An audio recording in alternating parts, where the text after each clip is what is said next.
Ni ye siraba kumakan jɛmukan daminɛ an ka foli ni waliɲumandɔn bɛ aw ye. Jɛmukan siraba kumakan mun sigira Shirifula tele ɲɛmɔgɔw fɛ cogo min na Bamakɔ ou bien Mali yɛrɛ kɔnɔna la a accident ko bɛ se ka nɔgɔya. O hukumu kɔnɔna la an bɛ wagati ni wagati an bɛ dakun dɔw ta ka ɲɛfɔli ko la walasa lajɛbagaw ka faamuyali ko la. Wagati dɔ la an bɛ dakun dɔ ta ka se spécialiste ma n'o ye maa minnu ka dɔnta carilen don u ka se ka ɲɛfɔli ko la. Wagati caman an bɛ taa école fana la ka taa jɛmukan in sigi école la ka d'a kan an ka faamuyali cogoya la lycéens de mototigiw ka ca. O bɛ kɛ sababu ye u ka faamuyali dɔ sɔrɔ wagati kɔnɔna la. Wagati caman an yɛrɛ ka dɔnta hakɛ la an bɛ sigi an bɛ ɲɛfɔli kɛ ka da an ka dɔnta hakɛ la walasa faamuyali bɛ se ka sɔrɔ o la cogo min na. O la an b'aw fo dan tɛ foli mun na an bɛ foli kɛrɛnkɛrɛnnen kɛ k'a ɲɛsin Badɛma Sila ma n'ale ye super auto tigi ye. Mobili sugu o sugu n'i mago b'a la i b'a sɔrɔ a ka yɔrɔ la. An bɛ polisiw ka ɲɛmɔgɔ n'o ye Panama Danbele circulation polisiw ka ɲɛmɔgɔ Bamakɔ yan an b'a fana fo. O kama bi an ka jɛmukan na an y'a kanu ka kuma fɛn mun kan an ka jamana ɲɛmɔgɔ n'o ye ministre ye mun ɲɛsinen don sirabanko ani bolimafɛnw ka taa ni ka segin kunkanko ɲɛnabɔli ma ka tɛmɛ a ka département fɛ a fɔ min ma ANASER n'o ɲɛsinen don siraba accident ko nɔgɔyali ma. Olu ye tile kelen kɛrɛnkɛrɛn u k'a ma journée de la courtoisie. U ka journée de la courtoisie a laɲini ye fɛn jumɛn n'i ko courtoisie a bɛ mun de kɔ a bɛ mun de nɔfɛ circulation na. An y'a kanu ka kuma courtoisie in kan kɛrɛnkɛrɛnnenya ka taa bolimafɛn senfilatigiw fan fɛ ka d'a kan n'i ko courtoisie o ye ka ko nɔgɔya ɲɔgɔn ma circulation na. An ka jateminɛw ni an ka yeta la circulation na an b'a ye tuma bɛɛ mototigiw de bɛ bolofiliw ni nɛniw na. U bɛ nɛniw fɔ hali tulo yɛrɛ mun b'a mɛn a bɛ gɛlɛya tulo in ma. Donc an y'a kanu bi ka bi jɛmukan n'o ye courtoisie ye ni an ka jamana ɲɛmɔgɔw ye a tile kelen kɛrɛnkɛrɛn ka courtoisie ka walawala ani ka ɲɛfɔli kɛ mototigiw yɛrɛ olu jɔyɔrɔ ye jumɛn courtoisie in na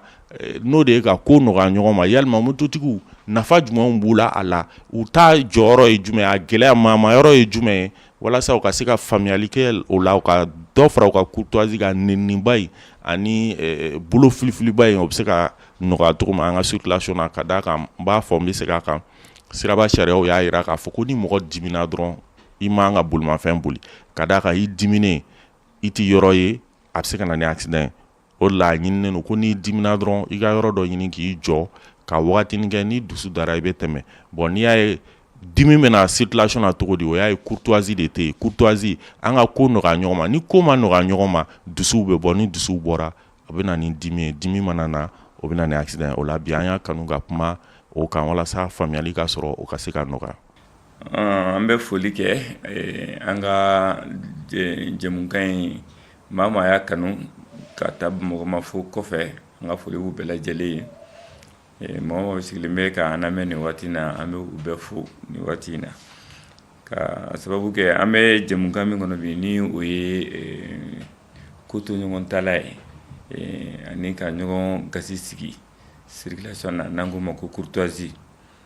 Courtoisie bila ko tɛ an bɛ se ka min fɔ circulation mɔgɔ ye bila ko tɛ.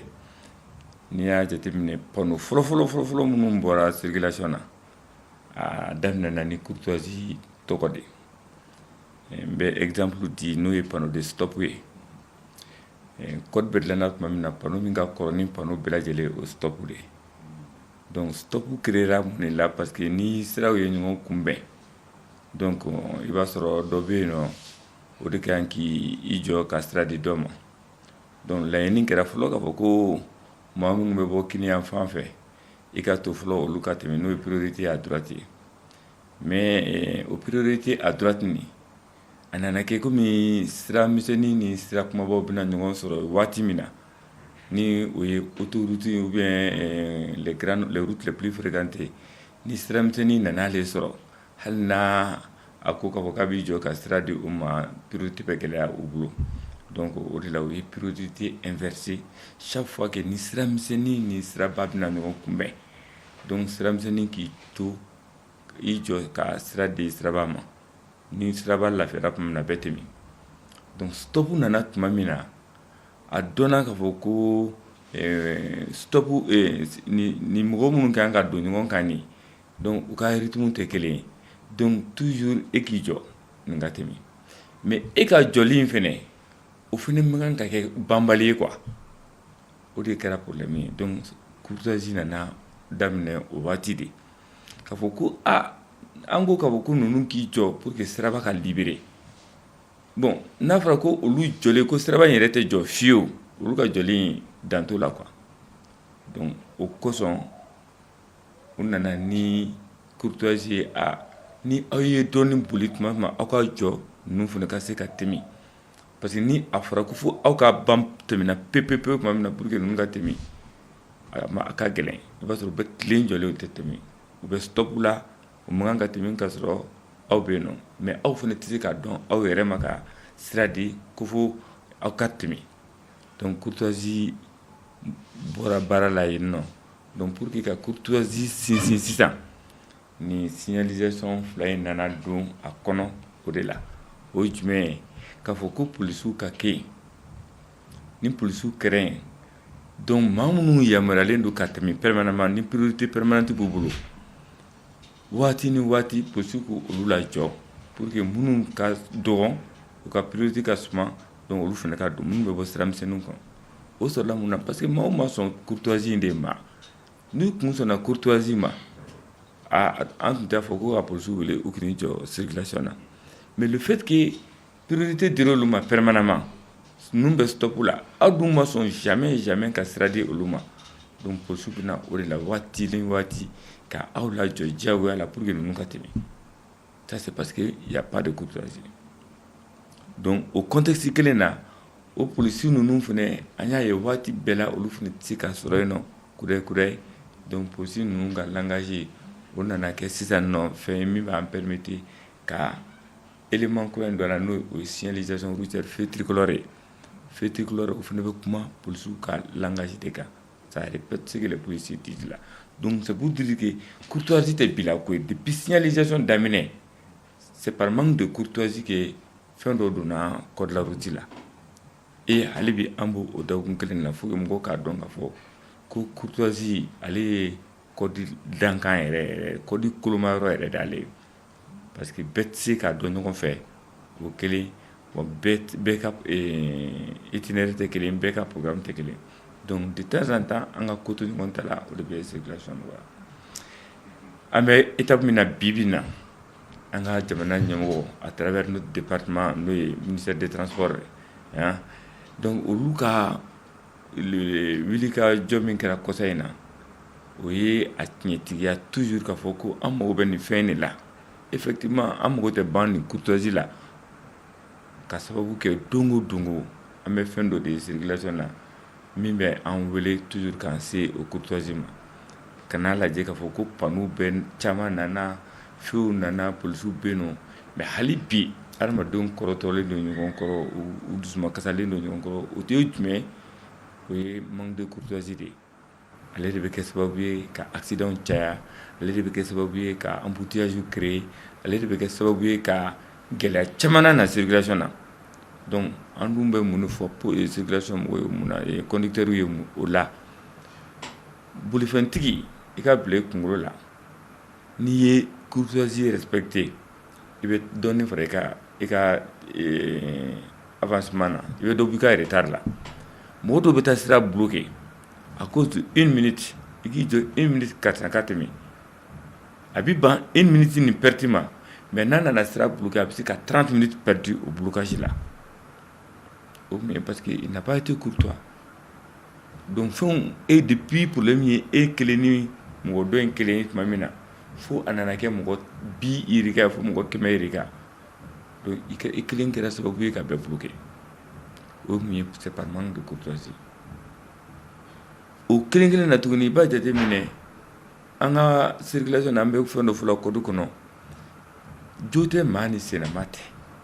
an bɛ senamatigi hali ni permis b'i kun conducteur bɛ kɛ an ka bila kunkolo la de ko senama ko a tɛ fɛn dɔn circulation na parce que e ye kalan min kɛ pour que i ka mobili boli ale m'o kɛ fɔlɔ il n'est pas censé connaître le code donc a bila i kunkolo la pour que i ka mobili boli e ye fɛn dɔ de kalan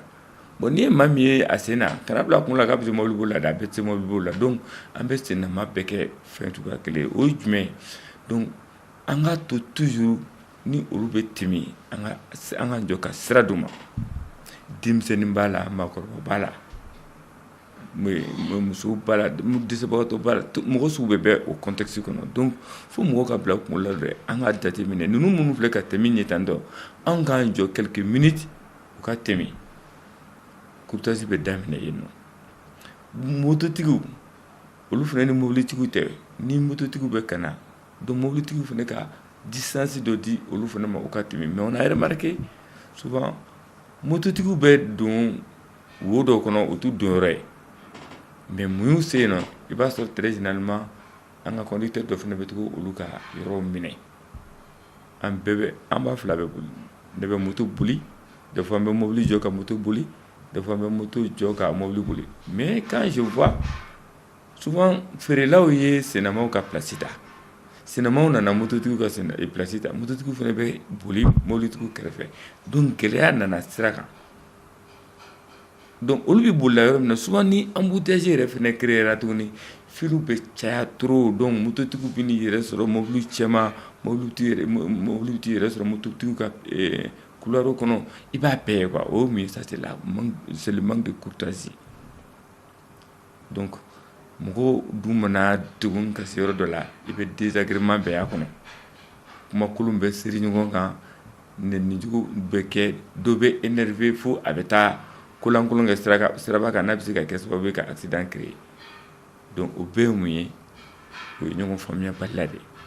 an bɛ kɛnɛ min na bi heure dɔ bɛ se i b'a sɔrɔ mɔgɔ si tɛ yen donc waati ni kunkurunin kɔnɔ an ka muɲu ɲɔgɔn kɔrɔ ka sira latɛmɛ a man kan n'an bɛɛ bɛ sariya respecter policiers man kan ka ye circulation na on peut dire n'i y'a ye policiers bɛ ka caya circulation na parce que mɔgɔw tɛ sariya bɛɛ respecter